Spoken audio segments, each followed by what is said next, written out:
জয় শান্তি সত্যভামা। প্রণাম জানাই আমার সৃষ্টিকর্তা, আমার পিতামাতা, আমার ভগবান হরিগুরুচাঁদ ঠাকুর, পাগল গোসাই দলপতি, সবার শ্রীপাদ পদ্মে ভক্তিপূর্ণ প্রণাম জানিয়ে আমি আমার অনুষ্ঠান শুরু করলাম। প্রথমেই বলবো,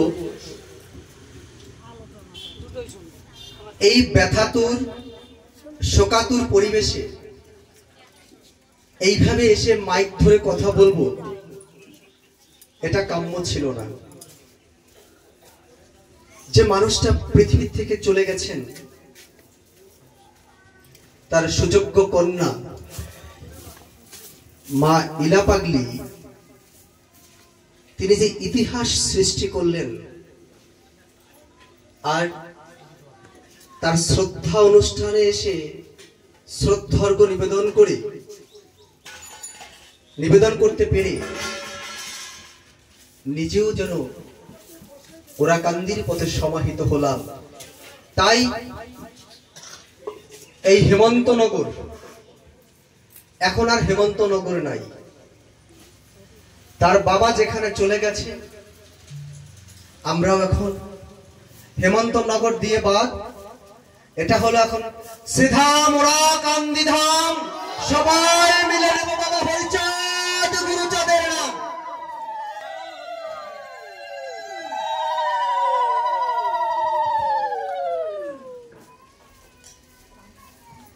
আমরা দেখতে পাই কারো বাবা মা বিয়োগ ঘটলে চতুর্থী করা হয়,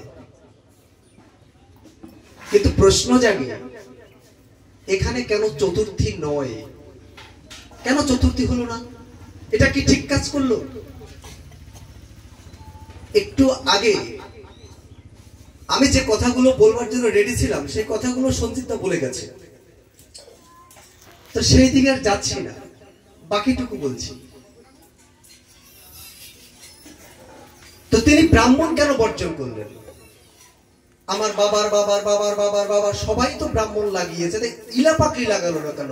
এত বড় স্পর্ধা কোথায় পেল? এটা আজকে প্রশ্ন। ইলা পাগলির এত বড় স্পর্ধা কেন হলো?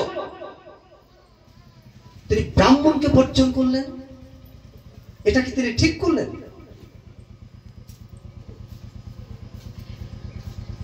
আসলে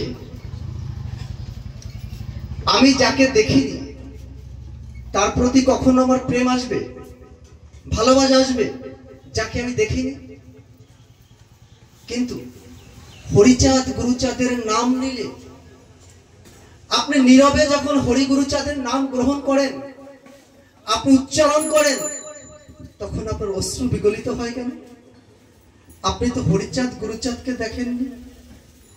ইলা পাগলি সেই দর্শন পড়েছে, সেই দর্শন পড়ে তার মধ্যে চেতন সত্তা জাগৃত হয়ে তিনি আজকে ব্লাথি মেরে ব্রাহ্মণ্যবাদকে ঝাঁটিয়ে বিদায় করে মতুয়া দর্শনে মানবতাবাদীর পূজায় অবগাহন করে এই ব্রাহ্মণ্যবাদের বিরুদ্ধে দাঁড়িয়ে তার পিতৃ শ্রদ্ধার নিবেদন করলেন। ইহাই ব্রাহ্মণ্যবাদ আর ইহাই মানবতাবাদ। পার্থক্য এখানে। আজকে যা কিছু করেছেন ইলা পাগলি নিজে করেছেন, আর যদি মতুয়া বিধানের বাইরে গিয়ে করতেন তবে তার একজন দালাল ধরতে হতো, একজন সেক্রেটারি ধরতে হতো। সেই দালাল এসে তাকে কি বলতো? দালাল তাকে বলতো পাপ হম পাপ কর্মাহ পাপ আত্মা পাপ সম্ভাবা কৃপা দেব বাৎসল্য শরণাগত। এই মন্ত্র উচ্চারণ করে ফুল দিতে হতো। এর মানেটা কি? পাপ হম মানে আমি পাপী, পাপ আত্মা, আমার আত্মা পাপী, পাপ সম্ভবা, আমি যা করব সবই সম্ভবত পাপী।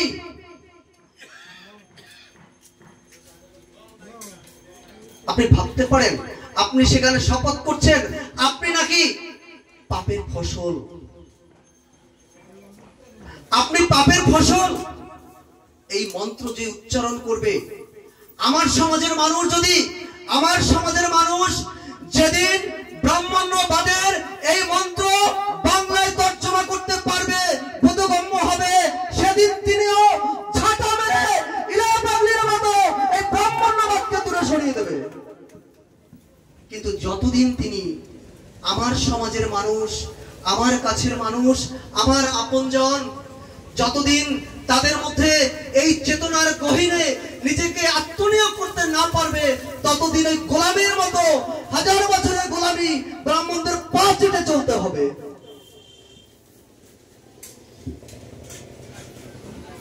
হরিচাঁদ ঠাকুর তার কেন এক ঘরে থাকতে হবে? তাকে কেন সমাজচ্যুত হতে হবে? গুরুচাঁদ ঠাকুর তার কেন লিখতে হলো বাঁচি কিংবা মরি তাতে দুঃখ নাই? গ্রামে গ্রামে পাঠশালা করে দিতে চাই, আমি ওদিকে যাচ্ছি না। গুরুচাঁদ ঠাকুরের অনেক বক্তব্য আপনারা শুনেছেন। আগে শিক্ষানো ঘরে হও ধনবান, আচরণে সত ডাকো ভগবান, এইসব আলোচনার জায়গা এটা নয়। তা কেন বললেন বাঁচি কিংবা মরি?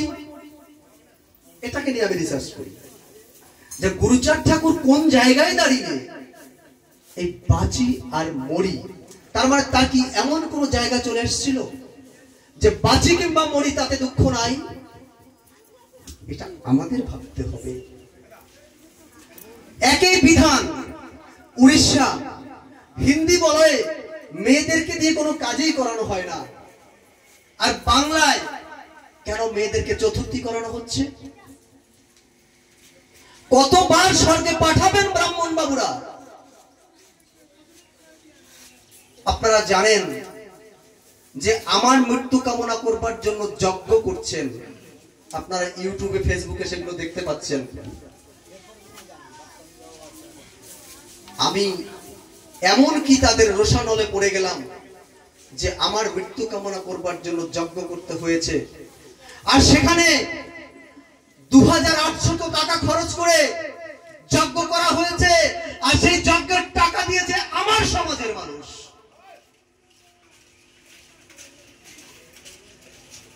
এ বড় কষ্ট, বড় দুঃখ। আজকে এই ব্রাহ্মণ্যবাদের কথা বলতে গিয়ে আমার সমাজের মানুষ লাইভে এসে বলেন মা কালীর দাদিয়ের জয় মিত্র, ওনার ভাষাটা বলতে পারি না, ঘেড়িটা কাটতে ফেলবো, মানে বরিশালের ভাষায় কথা বলেন উনি। তার মানে আমি কি ভুল করছি? ক্ষমতা থাকে তো ডিবেটে বসো, সেই যোগ্যতাটা কেন নেই? আমি তো ওপেন চ্যালেঞ্জ করছি, ডিবেটে আসো, ডিবেটে আসো। ভালো তাকেই বাসো যে তোমাকে ভালোবাসে, এমন কাউকে ভালোবেসো না যাকে শুধু তুমি ভালোবাসো। প্রেমটা তুমি তার সাথে করো যে তোমার সাথে প্রেম করতে চায়, এমন কাউকে প্রেম করো না যে তোমার সাথে প্রেম করতে চায় না। আমার জাতিটাকে সঞ্জিতা গানের ভাষায় বলে গেছে, এই নিষ্পেষিত, নির্যাতিত, নিপীড়িত এই মানুষকে কেউ ভালোবেসে বুকে টেনে নিয়েছিল, কাছে নিয়েছিল? আমাদের মেয়েদেরকে নিয়ে ভোগ করা হতো, তাদের যোগ্য সম্মান দেওয়া হতো না। তো আমাদেরকে প্রেম কে করলো? আমাদের ভালো কে বাসলো? আমাদেরকে ভালোবেসেছে একই হরিগুরুচাঁদ ছাড়া আমাদেরকে কেউ ভালোবাসেনি, কোনোদিন ভালোবাসেনি। তাই ভালো আমি কাকে বাসবো, প্রেম আমি কাকে করব, কার নামে আমার জল আসবে? আজকে ব্রাহ্মণ্যবাদের বিরুদ্ধে যারা বাবা মার শ্রদ্ধার্ঘ নিবেদন করছেন, তিনি আমার প্রণাম্য। কয়বার স্বর্গে পাঠাবে? বাবা মা অসুস্থ হলে,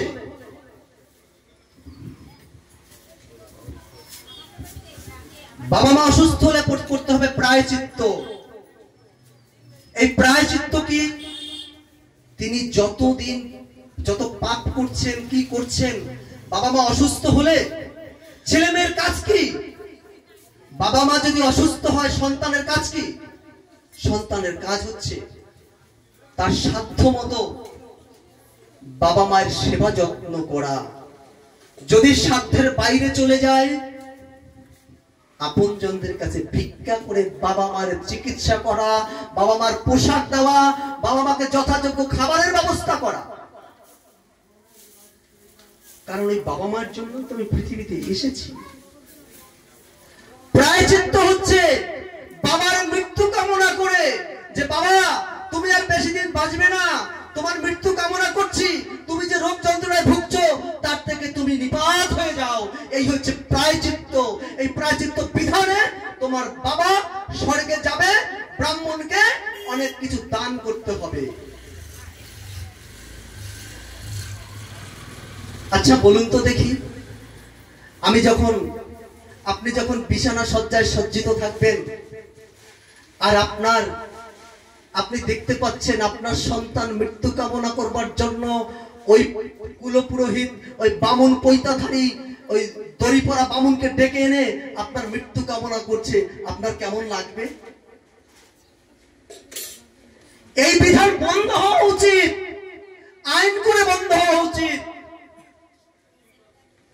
আমি অবশ্যই ভারত সরকারকে এবং রাজ্য সরকারকে চিঠি করব ওই বিষয়টা নিয়ে, যে কোন বাবা মা বৃদ্ধ যদি অসুখে বিছানায় শয্যাগত হয়, তখন যদি তাকে পুরোহিত ডেকে তার মৃত্যু কামনা করা হয়, সেই রকম কুলাঙ্গার সন্তান যেন ভারতবর্ষে না থাকে। আর এই কুলাঙ্গারদের যারা সাপোর্ট করেন, তারা মানুষ হতে পারে না, তারা মানুষ হতে পারে না। তাই তো সিএস মিট গুরুচাঁদ ঠাকুরকে বলেছিলেন, গুরুচাঁদ ঠাকুর বলেছিলেন, সিএস মিট জিজ্ঞাসা করেছে, বড় কর্তা আপনার পাশে এইগুলো কারা? বলছে এরা আকারে মানুষ, পশু এক দল, এরা নিজের ভালো বোঝে না, এরা আপনজন চেনে না, এই বলদের দল।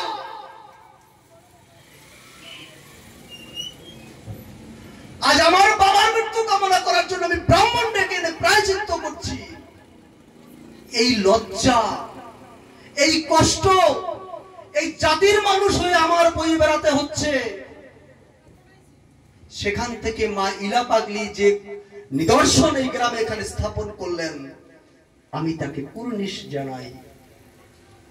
প্রায়শ্চিত্ত হলো, কিছুদিন পরে বাবা মা মারা গেল। মারা যাওয়ার পরে তাকে নেবে কোথায়? শ্মশানে। এবার শ্মশানে কি ওই প্রায়শ্চিত্ত করে কিন্তু বাবার স্বর্গের জায়গাটা রেজিস্ট্রি করা হলো। এবার যখন শ্মশানে নিয়ে গেল, তখন আবার ওই সেক্রেটারি এসে আবার একবার তাকে স্বর্গে পাঠানোর ব্যবস্থা হচ্ছে। সেখানে আরেকটা বিধান, ওই মরা পোড়াতে যাই আমরা, আমাদের তখন দুই পা টলছে, মদ খেয়ে বলহরির ভুলে গিয়ে ওই মরা নিয়ে যাচ্ছে আর বলছে আসছে বছর আবার হবে। এই সমাজ ঠিক চলে, এই সমাজকে যেখানে মদ খেয়ে বাবা মার মৃত্যু দেহ নিয়ে তারা যাচ্ছে। আরে বাবা, একবার ভাবছো না যে মানুষটার কোলে পিঠে করে তুমি মানুষ হয়েছো, যে মানুষটা তোমাকে মানুষ করেছে, যে মানুষটা তোমাকে শিক্ষার আলো দিয়েছে, যে মানুষটার হাতে ধরে তুমি হাঁটতে শিখেছো, সে যে একটু আগেও জীবিত ছিল আর একটু পরে সে বিছানা শয্যা মৃত, তার প্রাণ পাখি চলে গেছে তার দেশে, একটা নিথর দেহ পড়ে আছে। এই দেহটাকে তুমি আর জীবনে কোনোদিন দেখতে পাবে না। একটু পরে আগুনে ভস্মীভূত হয়ে ছাই হয়ে যাবে, আর তুমি সেখানে মদ খেয়ে বলছো আসছে বছর আবার হবে। এ কি, এ কেমন বিধান? পুরোহিত মশাই মন্ত্র পড়া শুরু করলেন, বললেন তোমার বাবা এসেছে ল্যাংটা, যাবে ল্যাংটা, খুলে ফেলো, ওই কাপড়টা টান দিয়ে খুলে ফেলো। কি আমি মিথ্যা বলছি? শ্মশানে আমি কখনো যাইনি, যদিও আপনারা তো যান, করে তো, কাপড় খুলে তো আরে কে বলছে করে, পরশুদিনও ভিডিও দেখেছি।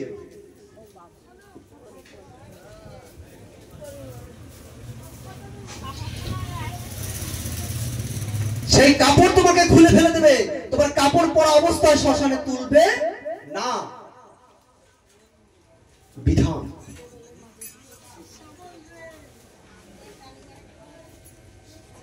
একবার ভাবতে পারেন, তার ছেলে তার মায়ের কাপড়টা খুলে ফেলতে হবে, এটা একটা বিধান। কোন কুসংস্কার! আমার দাদা যে গানটা করলেন, বাবুকে বলে গেছেন পূর্ণ ব্রহ্মর ব্যাখ্যা করে। হরিচাঁদের কেন নূতন ধর্ম সৃষ্টি করতে হলো, প্রত্যেকটা হিসেব করে দেখবেন।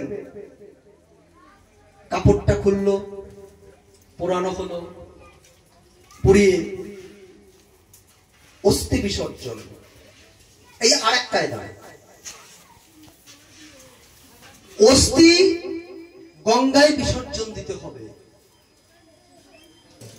ভাবতে পারেন সেখানে নিয়ম আছে, যে কটা হাড় ওই গঙ্গায় ফেলানো যাবে, তার বাবা মা তত হাজার বছর নিশ্চিন্তে স্বর্গে থামে থাকবে। তো এতই যদি থাকে, সেখানে আরো অনেক কঠিন কঠিন কথা আছে, ওগুলো বলতে গেলে অনেক সময় লেগে যাবে। আমি সংক্ষেপে টাচ দিয়ে যাচ্ছি। হলো অস্থি বিসর্জন, সেখানেও ব্রাহ্মণের আরেক চালাকি। এবার বাড়িতে আসা হলো, বাড়িতে আসার পরে আপনাকে গলায় দড়ি পরানোর জন্য রেডি হয়ে থাকবে কয়েকজন। দড়ি বলে তো ওই, যাই হোক, ধরা। তো দড়ি পরানোর জন্য, কাপড় পরার জন্য আপনাকে রেডি থাকতে হবে। আমাকে বলুন দেখি, একটা মানুষ মারা গেলে এই কাপড়টা কোথায় থাকে? মানুষ মারা গেলে ওই যে তাকে সাদা কাপড়টা দেয়, সেটা ফেলে দেয়, ওই চন্ডালরা ওই কাপড়টা পরে, সেই কাপড়টা দিয়ে আবার আপনাকে পরানো হচ্ছে। চন্ডালের হাতে একটা লাঠি থাকে, মরা পরানোর জন্য খোঁচানো হয়, আপনার হাতে একটা লাঠি দিয়ে দিচ্ছে। গলায় যে শিমন দড়ি, ওই মরার একটা অংশ টান দিয়ে ছিঁড়ে এনে আপনার গলায় শিমন দড়ি পরানো হয়। আর চাবিটা দেওয়া হবে, আপনার বাবা প্রেত হয়ে গেছে, আপনার মা প্রেত হয়ে গেছে, আপনাকে ধরে মারতে পারে, তাই শিমন দড়ির সঙ্গে আপনার একটা লোহার চাবি দেওয়া হয়। According to medical science, according World Health Organization, কোনো ব্যাখ্যা দিতে পারে না। ওই পুরোহিতরা, ব্রাহ্মণ্যবাদের দালালরা যে বইগুলো লিখেছিলেন, সেই বইয়ের মধ্যে নষ্টামি, চালাকি, ভণ্ডামিতে ভরে দিয়েছে। এবার মেয়েদের হিন্দি বলয়ে কোনো কাজের বিধান নাই।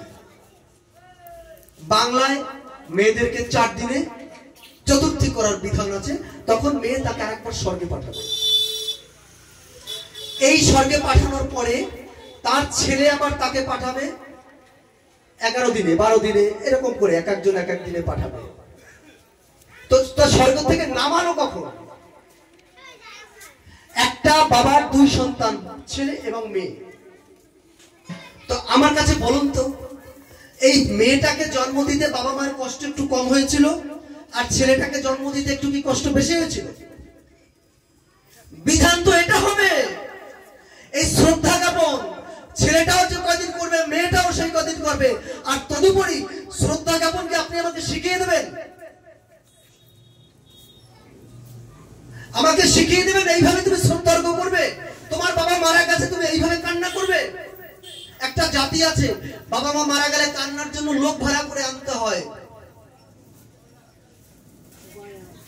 আমি দেখবেন যে পৃথিবীর বিভিন্ন জাতির মানুষ মারা গেলে পর কিভাবে দাহ করা হয়, এগুলো আমি ইউটিউবে এবং ফেসবুকে ছেড়েছি, আপনারা দেখে নেবেন। বিভিন্ন জাতি, হিন্দুরা কেমন, যেমন চিপাই একটা জাতি আছে, চিপাই। চিপাইরা কি করে, বাবা মা মারা গেলে তাকে ধরে টিনের চালার উপরে ফেলবে, ফেলবার পরে তাকে সবাই মিলে ধরে ফেলবে, একটা চাকু এনে কতটুকু মাংস কেটে ওরা রান্না করে নিজেরা খাবে, যে বাবাকে পেটে। অস্ট্রেলিয়ার আদিবাসী যারা, তারা পুরো মাংসটাই খাবে এবং হাড়গুলোকে তারা গচ্ছিত রেখে তারা এক প্রকার ডাস্ট তৈরি করে।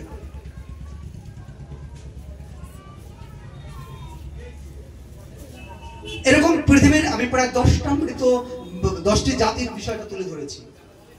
এখন বিষয়টা হচ্ছে শ্রাদ্ধর দিন ওই যে ভগবানের সেক্রেটারি তিনি, এই দোষটা কিন্তু ওদের নয়, এই ব্রাহ্মণের সেক্রেটারিদের দোষ না। দোষটা কাদের? দোষটা হচ্ছে আমাদের। আমরা যদি না ডাকি ওরা কি আসতে পারে? আপনি যদি আমাকে নিমন্ত্রণ না করতেন আমি কি এখানে আসতাম? তো ওদের দোষ কোথায়? দোষ তো আমাদের। তাই আমার আন্দোলন, আমার বক্তব্য ওদের জন্য না, এই নির্বোধ মানুষদের জন্য, এই বোকা জাতির জন্য, গুরুচাঁদ ঠাকুরের কথায় এই পশুদের জন্য। এরা তো বুঝেই না, এরা নিজের ভালো বোঝে না, এরা নিজের মন্দটাও বোঝে না। গুরুচাঁদ ঠাকুর যদি বেঁচে থাকতেন তবে আজকে দেশ ভাগ হতো না। 1937 সালে গুরুচাঁদ ঠাকুর চলে গেলেন, আর তার 10 বছর পরে দেশটা ভাগ হলো। কিন্তু গুরুচাঁদ ঠাকুর থাকলে পূর্ববঙ্গ আর পশ্চিমবঙ্গটা আলাদা হতে পারত না। কারণ 1920 সাল থেকে গুরুচাঁদ ঠাকুর যে বড় বড় 20খানা সম্মেলন করেছিলেন, সেখানে মেদিনীপুর ঘাটাল শহর থেকে শুরু করে বাংলাদেশের একদম কক্সবাজার পর্যন্ত এত জাগরণ হয়ে উঠছিল, যে জাতিকে পায়ের তলায় রেখেছিল সেই জাতির মধ্যে চাকরি পাওয়া শুরু করেছে, শিক্ষিত হওয়া শুরু করেছে। ওরা ভয় পেয়ে গেছিল যে এই জাতি ভারতবর্ষব্যাপী যদি একদিন জেগে ওঠে তবে আমাদের আর মূল্য থাকবে না, তাই এদের মাজা ভেঙে দাও, দেশটাকে ভাগ করে দাও। এই চক্রান্ত শুরু এখান থেকে। আমি একটু আগেই বলেছি, আপনারা শুনেছেন, বিভিন্ন ইউটিউবেও দেখেছেন যে আমার নামে মৃত্যু যজ্ঞ করা হচ্ছে। দিদি দেখেছে তো? তো এই যে মৃত্যু যজ্ঞ, এর কারণ আমাদের মধ্যে যে একটু উপরে উঠতে চায় ওকে শেষ করো। তাই তো গুরুচাঁদ ঠাকুর দুঃখ করে বলেছিলেন যে এরা নিজের ভালোটাও বোঝে না, এরা নিজের আপনজনদেরকে চেনে না। আমরা কুকুরকে ভালোবাসি, কিন্তু জানোয়ার, আমার এই কথাটা আপনারা অনেক জায়গায় শুনে থাকবেন, আমার জাতির মানুষের মধ্যে এমন কিছু আছে যারা নিজের ভালোটা বোঝে না। আপনার বাড়িতে একটা কুকুর পুষবেন, কুকুর যখন পুষছেন, আমি আপনার বাড়িতে ঢুকে পড়লাম, কুকুরটা ঘেউ ঘেউ করে উঠবে, বাড়ির মালিক বলবে, এই টম থেমে যা, আমার আত্মীয় এসেছে বাড়িতে। কুকুরটা কিন্তু থেমে যাবে, কারণ কুকুরটা জানে আমার মালিক বলেছে থেমে যেতে, আমার এখানে থেমে যেতে হবে। তার কারণ কুকুরটা মালিককে চিনলো, মালিকের বন্ধুকেও চিনলো। রাত্রিবেলায় চোর আসছে, এবার কুকুর আরো ডাকছে, এবার তো মালিক তাকে থামতে বলছে না।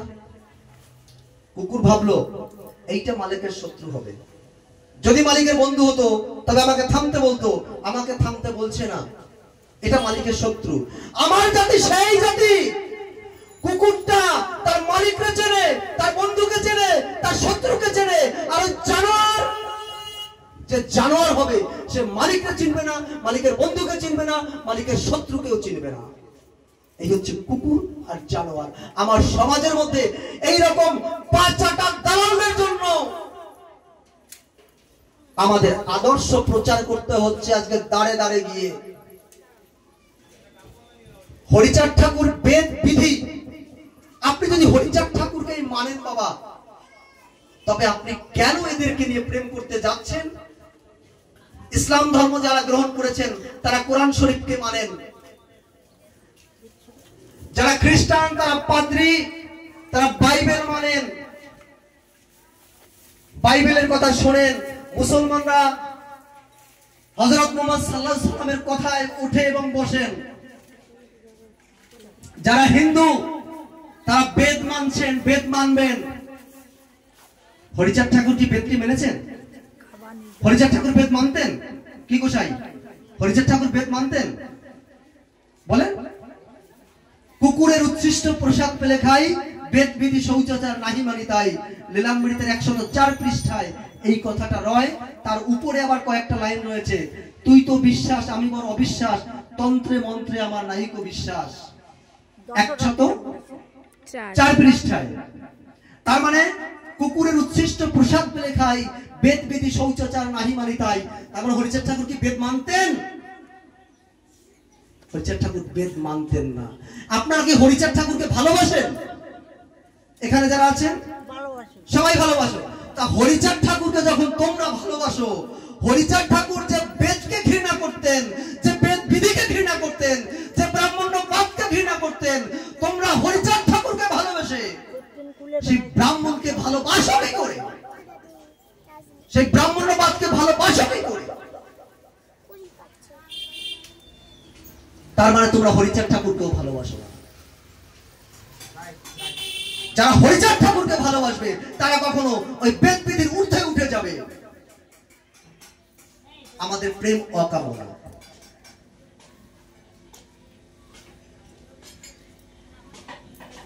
আজকে আমি বোধহয় দেখি সময়টা দেখে নিই, আর একটু সময় আছে। আমাদের চিন্তা ভাবনা নৈতিক প্রার্থনায় এই গোসাই যখন মারা যান, চিত্তরঞ্জন শিকদার, তাই তো? আমি বোধহয় এর গ্রামেও গিয়েছিলাম, সিন্দুরডাঙ্গা, ওখানে পাশাপাশি হয়তো গিয়েছিলাম কয়েকদিন আগে। হ্যাঁ, তো এই গোসাই যখন তার দেহ রাখলেন, পিলাদি আমাকে ফোন করেছিলেন। তিনি বললেন, আমি বললাম তুমি কিভাবে করবে? তিনি বললেন, আমার গোসাই এই পদ্ধতিটা বলছে, জয়দা কেমন হচ্ছে? আমি বললাম, উত্তম প্রস্তাব, উত্তম প্রস্তাব। যেটা বলেছেন ঠিক সেইভাবেই তো কাজ হয়েছে। একজনকে এনে তাকে যথাযোগ্যভাবে সম্মান প্রদর্শন করে, আতিথ্য ভালোবাসার নৈতিক চিন্তা ভাবনা করে তাকে যত্ন করা হয়েছিল। এটাই উচিত। আপনারা এই সভায় যত মানুষ আছেন, আমার মাইকের শব্দ যত দূর পর্যন্ত পৌঁছাচ্ছে, সবাইকে বিনম্র অনুরোধ করব, আপনার বাবা মা মারা গেলে আপনারা শ্রাদ্ধ করবেন না, ইলা পাগলির মতো শ্রদ্ধা জ্ঞাপন করুন। শ্রাদ্ধ একটা গালাগালি। তোর বাপের শ্রাদ্ধ করে ছাড়বো। মাথা মুন্ডন সব থেকে লজ্জাজনক একটা অধ্যায়। এই মাথা মুন্ডনটা কারা করে? মাথা মুন্ডন করবেন। আমার মা মারা গেছে, আমি যদি মাথা মুন্ডন করি, তবে আমার মা তার বাবার সঙ্গে সহবাস করেছিল, এগুলো স্বীকার করে নিয়ে আমার মাথা মুন্ডন করতে হয়। কারা করে মাথা মুন্ডন? রাজা করবে না, বিদ্যান করবে না, নারী করবে না, করবে কারা? এই বলদের দল। এই বলদের দলগুলো করবে। আমার কথা না, শাস্ত্রের কথা। পুরোহিত দর্পণে আছে। তার মানে আমার সমাজের মানুষ যদি একটু বই পড়তো, একটু যদি পড়াশোনা করত, তবে হয়তো তাদের বুঝতে অসুবিধা হতো না। তাদের এইরকম মাইক ধরে এসে আমাদের চাবুক মারতে হতো না। তারা নিজেরাই বলতো যে আমার বাবা পৃথিবী থেকে চলে গেছেন, আমি তার শ্রদ্ধার্ঘ নিবেদন করব, আপনারা আসুন এই শ্রদ্ধার্ঘ যাতে করব। কিন্তু কিছু মানুষ ওই সঞ্জিতা বলে গেছেন যে বাপ দাদা করে আসছে, আরে বাপ দাদা করে আসছে, তুমি যখন এটা মানো তো সব মানো। তুমি যাকে বিয়ে করেছো তার যখন খাবার দাবারও দাও, তার শাড়িও তো কিনে দাও, কি সবই তো দাও। তো বাপ দাদার নিয়ম যখন মানবা, তোমার বাপ দাদার তো পাকা বাড়ি ছিল না। গুরুচাঁদ ঠাকুরের আসার আগে কারবার নামে দলিল ছিল তো দেখাও তোমাকে। 200 বছর আগে আমাদের জাতির কার দলিল ছিল? কার পাকা বাড়ি ছিল? ছিল না। তো বাপ দাদা তো পাকা বাড়ি ছিল না, বাপ দাদা তো রাস্তায় পায়খানা করতো। তুমি প্লাস্টার করা বাড়িতে ঘরের মধ্যে ল্যাট্রিন, ভালো ল্যাট্রিন করে কেন সেখানে পায়খানা করো? তখন তোমার মনে আসে না আমি এখানে যাব না, আমার বাপ দাদা রাস্তায় পায়খানা করতো, আমি রাস্তায় পায়খানা করব। তা মানবা তো সব মান, মান মানা মান মান। আমি আর বেশি কিছু বলবো না, অনেকটা সময় নিয়েছে, আমার যেটুকু সময় দিয়েছিল। আমি আসলেই আমি কোনোদিন কোনো জায়গায় কোনো বক্তব্যের মধ্যেও আমি 1 সেকেন্ড সময় বাড়তি নেই না। এখন আমার 2 মিনিট কম আছে। আমি সময়ের দিকে নজর রেখেই আমি সব জায়গায় বক্তব্য রাখি। আমি যদি ভুল কিছু বলে থাকি আমাকে আপনারা কেউ ক্ষমা করবেন না। আমি কারো কাছে ক্ষমা চাইতে এখানে আসিনি, কিন্তু আমি যদি ভুল বলে থাকি আমার ভুলটা সংশোধন করে দেবেন এই প্রার্থনা রাখি। আমি ভুল বললে আমার ভুলটাকে সংশোধন করবেন, ক্ষমা করতে হবে না। সবার বাবা মা আমরা কুসংস্কার বর্জন করে সত্যের আঙ্গিকে নিজেদেরকে সমাহিত করব। হরিচাঁদ ঠাকুরকে ভালোবাসতে হলে সবার আগে পিতা মাতাকে যত্ন করার অভ্যাস করতে হবে। পিতা মাতাকে প্রণাম করতে যারা না পারেন তারা হরিচাঁদ ঠাকুরের পায়ে প্রণাম করতে গেলেও আমার মনে হয় আমার বিবেকে বাধা দেবে। তাই পিতা মাতা গাছের গোড়া, হরি গাছের ফল, ঠাকুরের চিরন্তন বাণী, চিরন্তন শাশ্বত শব্দ আমাদের মাথায় নিয়ে আমাদের চিন্তা ভাবনার উন্মেষ ঘটিয়ে পিতা মাতার প্রতি শ্রদ্ধার্ঘ্য থাকবে এবং মারা গেলে সর্ব ধরনের কুসংস্কার ত্যাগ করে বাস্তব সত্যতায় ইলা দিদির দেখানো পথ অনুসরণ করে হরিচাঁদ গুরুচাঁদের প্রেমের পরিসরে, হরিচাঁদ গুরুচাঁদের মানবতার বন্ধনে মুক্তি কামনা করে সবাইকে প্রণাম জানিয়ে আমার বক্তব্য এখানে আমি শেষ করছি। জয় হরিচাঁদ, জয় গুরুচাঁদ। সবাই প্রণাম নেবেন। জয় হরি বল, জয় আমার পিতা মাতা।